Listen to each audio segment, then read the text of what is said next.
Hello students, good morning. आज की class में अपने बात करेंगे मांग वक्र में परिवर्तन की। देखो, मांग वक्र में परिवर्तन का मतलब क्या होता है कि मांग वक्र है अपना स्थान बदलेगा तो उसे बोल देंगे कि मांग वक्र में परिवर्तन हो रहा है। वो परिवर्तन किस प्रकार से होता है? दो प्रकार से वो परिवर्तन होता है। एक तो उसको बोलते हैं शिफ्ट और एक बोलते हैं उसे विस्तार व संकुचन। तो सबसे पहले अपने ये देखते हैं कि शिफ्ट का मतलब क्या होता है। शिफ्ट का मतलब वैसे आपने बहुत बार सुना होगा कि वो लोग वहाँ से वहाँ शिफ्ट हो गए, वहाँ से वहाँ शिफ्ट हो गए, मतलब एक जगह छोड़कर दूसरी जगह चले जाना या दूसरा स्थान बना लेना, उसको बोलते हैं शिफ्ट होना। तो इसी प्रकार मांग वक्र में भी शिफ्ट होता है। वो कैसे होता है वो देखते हैं। जैसे कि अपने मांग वक्र बनाते हैं इस प्रकार से, नेगेटिव स्लोप का होता है हमेशा। वाई एक्सिस पे अपने क्या लेते हैं, प्राइस, और एक्स एक्सिस पे क्वांटिटी डिमांडेड लेते हैं। और इस प्रकार से अपना एक मांग वक्र बनता है। इसको अपने ने नाम दे दिया डी डी। ये अपने पास मांग वक्र है। तो मैं बात करूं शिफ्ट की और विस्तार संकुचन की, तो सबसे पहले अपने क्या करते हैं, शिफ्ट लेते हैं कि कैसे ये मांग वक्र है, इसमें शिफ्ट होता है, परिवर्तन होता है। दोनों को परिवर्तन बोल सकते हैं, विस्तार संकुचन को भी परिवर्तन बोल सकते हैं और शिफ्ट को भी परिवर्तन बोल सकते हैं। और शिफ्ट का एक दूसरा नाम भी होता है विवर्तन। आप इसको क्या बोल सकते हो, विवर्तन भी बोल सकते हो, और विस्तार संकुचन को चलन भी बोल सकते हो। ये इनके दूसरे नाम है। ये आपके सामने एक मांग वक्र है।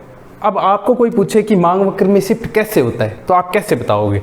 जैसे आपके सामने पहले से एक मांग वक्र है, अपने क्या करते हैं वैसे ही एक और मांग वक्र बनाते हैं शिफ्ट को दर्शाते हुए। जैसे कि इनिशियल प्राइस है, जूम कर ली अपने ने, P है, और इनिशियल क्वांटिटी डिमांडेड है Q। अब जैसा कि मैंने बताया था कि प्राइस में चेंज होने पर मांग में यानी कि क्वांटिटी डिमांडेड में चेंज होता है, लेकिन शिफ्ट में आपको ऐसा नहीं करना है।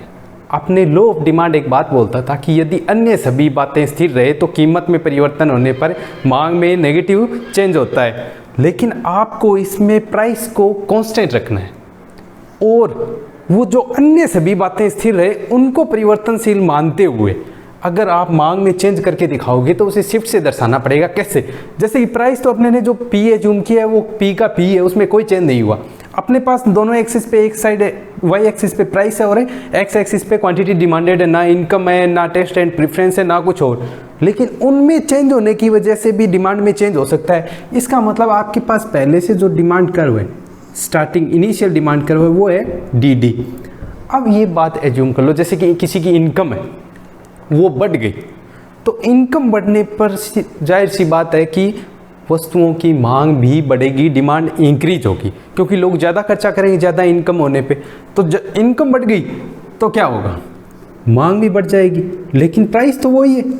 अपने ने ये माना है कि केवल इनकम में चेंज हो रहा है, बाकी किसी में कुछ भी चेंज नहीं हो रहा, तो डिमांड QD से इंक्रीज होकर Q1D हो जाएगी, लेकिन प्राइस में कोई चेंज नहीं हुआ और आपका जो नया डिमांड कर्व बनेगा वो इस प्रकार से बनेगा, जिसको अपने नाम दे देते हैं D1 D1। अब आपको एक बात दिख रही होगी, पहले डिमांड कर क्या था अपना DD, अब वो किस साइड चला गया, राइट साइड चला गया, और नया डिमांड कर अपने पास है D1 D1 आ गया। तो इसको ही बोलते हैं शिफ्ट होना, लेकिन ये किस साइड जा रहा है, राइट साइड जा रहा है, तो इसको क्या बोलते हैं, राइट शिफ्ट। इसको क्या बोलते हैं, राइट शिफ्ट। इसका मतलब है राइट शिफ्ट कब होगा, जब कीमत के अलावा अन्य कारणों से, जैसे आय वगैरह में वृद्धि होने के कारण या किसी दूसरे में कुछ और परिवर्तन होने के कारण मांग में वृद्धि होती है। कीमत के अलावा किन्हीं अन्य कारणों से जब मांग में वृद्धि होती है तो मांग वक्र दाईं ओर शिफ्ट होगा, क्योंकि अपने प्राइस लेते हैं वो तो कांस्टेंट पड़ी है। इसका मतलब अगर डिमांड कर्व में चेंज करेंगे तो इसी प्रकार से चेंज करके दर्शाना पड़ेगा। इसको क्या बोलेंगे, राइट शिफ्ट। अगर ठीक इसके विपरीत स्थिति हो जाए, ठीक इसके विपरीत, जैसे कि एज्यूम कर लो पहले आपका ये डिमांड कर्व था D1 D1 और इनकम में जैसे कमी हो गई या रुचि या डिमांड किसी वस्तु के अगेंस्ट चेंज हो गए, तो वस्तु की मांग कम भी तो हो सकती है जिस प्रकार मांग बढ़ी थी, लेकिन कीमत में परिवर्तन नहीं हो रहा, यानी कि कीमत स्थिर रहते हुए अन्य कारणों से, किन्हीं अन्य कारणों से यदि मांग में कमी होती है तो मांग वक्र किस साइड आ जाएगा, लेफ्ट साइड आ जाएगा। इसको क्या बोलते हैं, लेफ्ट शिफ्ट।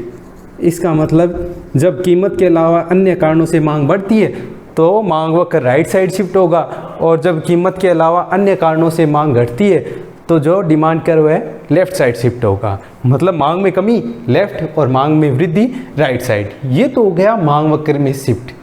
अब चर्चा करते हैं विस्तार व संकुचन की। मांग वक्र में विस्तार व संकुचन की बात करते हैं। जैसे कि अपने क्या करते हैं, फिर से डिमांड कर्व बनाएंगे, लेकिन विस्तार संकुचन कब होता है? जब किसी वस्तु की कीमत में परिवर्तन के कारण उस वस्तु की मांग में कमी या वृद्धि होती है, तो मांग वक्र में विस्तार या संकुचन होता है। तो इसका एक एग्जांपल लेते हैं अपने। जैसे कि अपने पास फिर से वही दो एक्सिस है। एक्स एक्सिस पे अपने ने क्या किया, क्वांटिटी डिमांडेड ले ली, और वाई एक्सिस पे अपने ने क्या किया, प्राइस ले ली। अब देखते हैं इनिशियल प्राइस अपने एज्यूम कर लेते हैं पी, और इनिशियल क्वांटिटी डिमांडेड अपने ने एज्यूम कर ली क्यू डी। अब कीमत है अपने पास पी और प्रारंभिक मांग है अपने पास क्यू डी। अब यदि मैंने बोला था कि कीमत में वृद्धि होगी तो मांग में कमी, और कीमत में कमी तो मांग में वृद्धि, अपने क्या करते हैं, जैसे कीमत में कमी कर दी, पी कीमत थी वो कम होकर P1 हो गई, इसका मतलब डिमांड इंक्रीज होगी। जैसे Q से इंक्रीज होकर Q1 हो गई डिमांड। अब देखिए आप अपना जो डिमांड कर्व है वो किस प्रकार से बनेगा, वो देखना है आपको। इस प्रकार से बना अपना डिमांड कर्व। इससे पहले जब कीमत में परिवर्तन नहीं हुआ था, उससे पहले देखिए कैसे बन रहा था, यहाँ तक इस प्रकार से बन रहा था डिमांड कर्व। जब कीमत में कमी हुई तो डिमांड कर्व राइट साइड चला गया, थोड़ा राइट साइड खिसक गया, शिफ्ट नहीं हुआ है, घूम गया, ये बोल सकते हो। इसी को क्या बोलते हैं, विस्तार। मीन्स जब कीमत में कमी होने के कारण मांग में वृद्धि होती है तो उस समय मांग वक्र दाईं ओर खिसक जाता है, जिसे मांग वक्र में विस्तार कहते हैं। ठीक इसी प्रकार से एकदम इसका अपोजिट होता, जैसे कि कीमत में वृद्धि हो गई तो मांग में कमी होनी है, जाहिर सी बात है, ये कीमत है जैसे, और ये क्या है, इनिशियल डिमांड है। अब जैसे कीमत में वृद्धि कर दी, P1 कर दी, तो डिमांड कम होकर Q1 हो गई। इस प्रकार से पहले डिमांड कर्व कैसे बन रहा था, यहाँ से बन रहा था, लेकिन इस बार क्या होगा, लेफ्ट साइड जा रहा है, लेफ्ट साइड होता हुआ, यानी कि ये सिकुड़ रहा है एक प्रकार से। इस बार जो अपना डिमांड कर्व है वो सिकुड़ रहा है, लेफ्ट साइड जा रहा है, इसका मतलब एक्सिस के जितना पास में आ रहा है, डिमांड कम हो रही है, सिकुड़ना बोलते हैं इसको। इसको क्या बोलते हैं, संकुचन। यानी कि जब कीमत में वृद्धि होने पर मांग में कमी होती है उसे तो बोलते हैं मांग वक्र में संकुचन, और जब कीमत में कमी होने पर मांग में वृद्धि होती है तो उसको क्या बोलते हैं, विस्तार या एक्सटेंशन। एक्सटेंशन क्या हो गया, कीमत में कमी होने पर मांग में वृद्धि, और कंट्रैक्शन क्या हो गया, कीमत में वृद्धि होने पर मांग में कमी होना। तो ये था मांग वक्र में परिवर्तन, दो प्रकार से था, विवर्तन और चलन। और इसके बाद में अपने ने दोनों के अलग अलग एग्जाम्पल के थ्रू इसको समझने का प्रयास किया है। आप इसको ज़्यादा से ज़्यादा समझने का प्रयास करेंगे। Thank you guys.